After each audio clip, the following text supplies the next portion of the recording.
Welcome back. Siddipet జిల్లా గజ్వేల్లో రైతులు ఆందోళనకు దిగారు. రహదారిపై రైతులు వడ్లు పోసి నిరసన తెలిపారు. ప్రభుత్వం ధాన్యం కొనుగోలులో జాప్యం చేస్తుందని రైతులు ఆరోపించారు.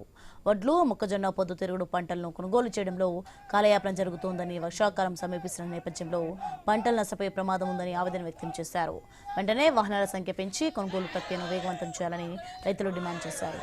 నిరసన సమయంలో రహదారిపై రాకపోకలు నిలిచిపోయాయి. సమాచారం అందుకున్న పోలీసులు ఘటనా స్థలానికి చేరుకొని రైతులతో మాట్లాడి పరిస్థితిని సర్దుబాటు చేశారు.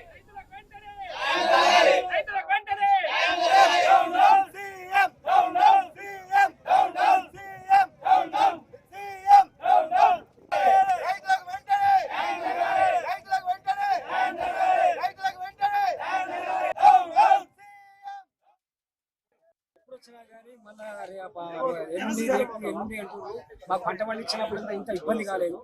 చాలా రైతులకు ఇబ్బంది ఉన్నది. మళ్ళీ రేపు లేదు ఎల్లుండి రోజు మళ్ళీ వర్షాలు పడుతుంటే ఉన్న ఊళ్ళు కూడా ఊళ్ళ పండు ఉక్కపోతాయి. ఈ చేసిన కష్టం కూడా రైతులు పెట్టుబడి కూడా వెళ్ళటట్లేదు.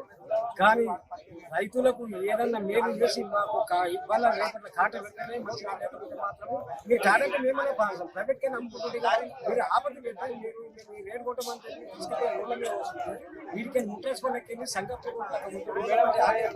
మార్కెట్ బండి ఒక్క బండి కూడా ఒక బండి కాలేదు. 3 రోజుల కూడా ఒక బండి కాలేదు. ఎప్పుడు వచ్చినా కానీ మళ్ళీ 8